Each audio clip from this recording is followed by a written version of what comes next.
La mentira más grande sobre el conflicto armado en Colombia es que no es un conflicto, sino una guerra contra el terrorismo. Y esa idea está muy relacionada con la caída de las Torres Gemelas.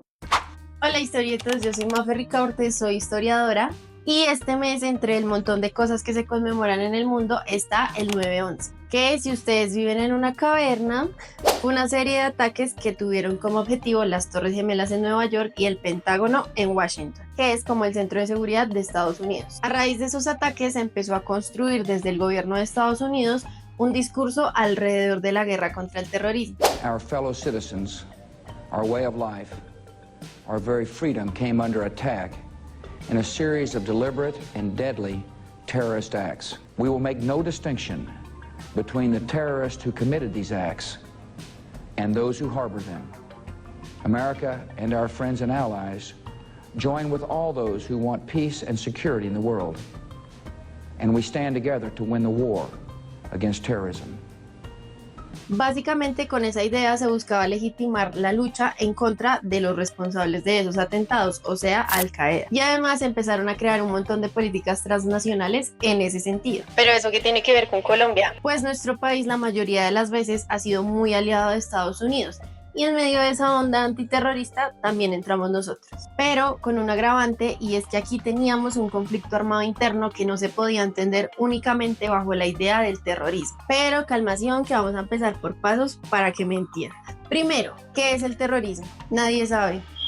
De verdad nadie sabe. Académicamente hay muchas definiciones.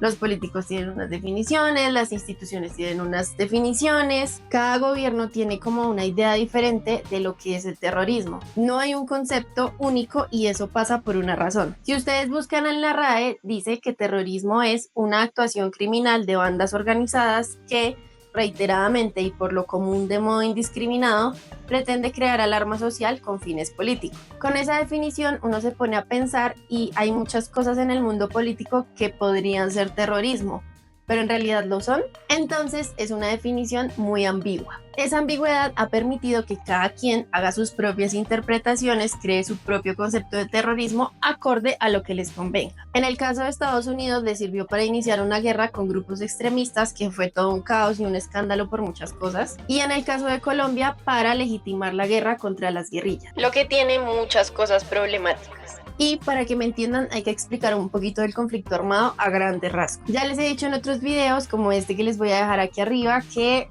si no lo han visto los invito a que lo vean y además se suscriban al canal, pero en esos videos les había explicado que la raíz del conflicto de Colombia es la desigualdad que hay en la propiedad de la tierra. Fundamentándose en esa injusticia, las guerrillas se crearon más o menos como en los años 60, aunque hay unas más viejitas, pero vamos a ponerlo que en los 60. Y el Estado las veía como un peligro claramente porque el objetivo de las guerrillas era tomarse el poder.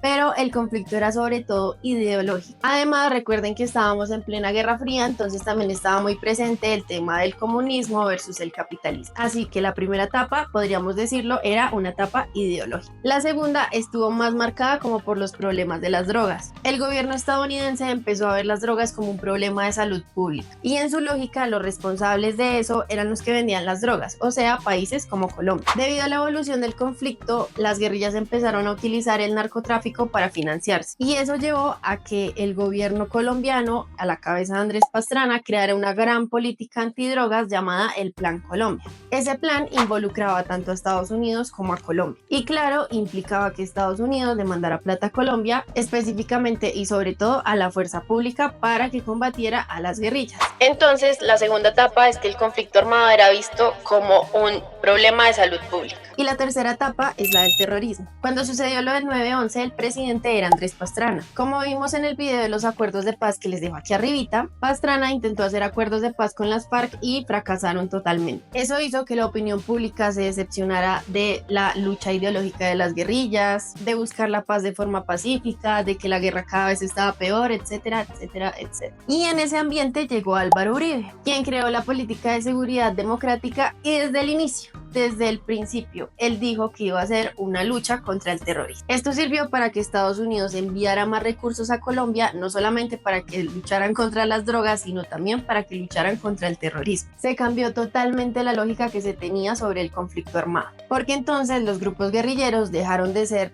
actores políticos en guerra y pasaron a ser parte de las listas de grupos terroristas del mundo. Algo demasiado exagerado si me preguntan. Pero en la idea de luchar contra el terrorismo todo valía. Y la pregunta que seguiría aquí es si las guerrillas alcanzaron a ser grupos terroristas, si sus acciones no tenían absolutamente ningún trasfondo político y simplemente eran acciones terroristas, o si tenían acciones terroristas y también acciones políticas. Pero son preguntas que no vamos a resolver aquí porque al final siento que no es tan importante. Y ya sé que deben estar pegados a la silla diciendo, ¿cómo así que no es tan importante? Pero de verdad no, solo piénsenlo. Digamos que respondemos que sí, que las guerrillas son terroristas, que sus acciones son terroristas, que todo es terrorismo. Ok.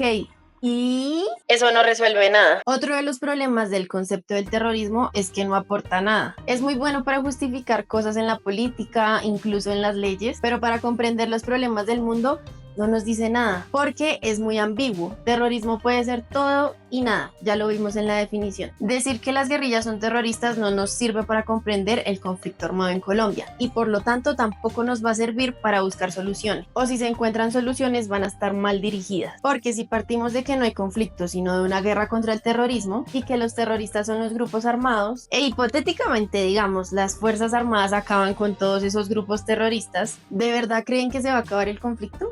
Obviamente no, porque el conflicto no es por el terrorismo, es por la tierra, es por la desigualdad que ha generado que unas personas en Colombia tengan más tierra que otras y por lo tanto mejores condiciones de vida, que vivan más o menos violencia, que tengan acceso a recursos básicos, a educación, y si hay otros problemas que el narcotráfico, que las empresas extranjeras, que los grupos paramilitares, pero todo se deriva de la misma raíz. Afortunadamente con los acuerdos de La Habana como que se olvidó un poquito la idea de que las guerrillas eran grupos terroristas y sirvió para que se superara un poquito esa idea, así hayan personas que todavía viven en el 2001. Pero en fin, eso fue todo por hoy. Espero que les haya gustado mucho este video, que fue un poquito cortito pero conciso. A mí la verdad estos temas me encantan y si quieren más videos así háganmelo saber en los comentarios. Me gustaría saber ustedes qué piensan sobre el terrorismo, el conflicto armado, Estados Unidos, Colombia, las guerrillas, No olviden suscribirse al canal y estar muy pendientes de videos nuevos. Les recomiendo también la serie de videos de historia de fútbol latinoamericano a la que le estoy metiendo todo mi corazoncito. Síganme en mis redes sociales, en Facebook, Instagram, Twitter y TikTok como Los Historietos. Un abrazo y nos vemos en el próximo video. Chao.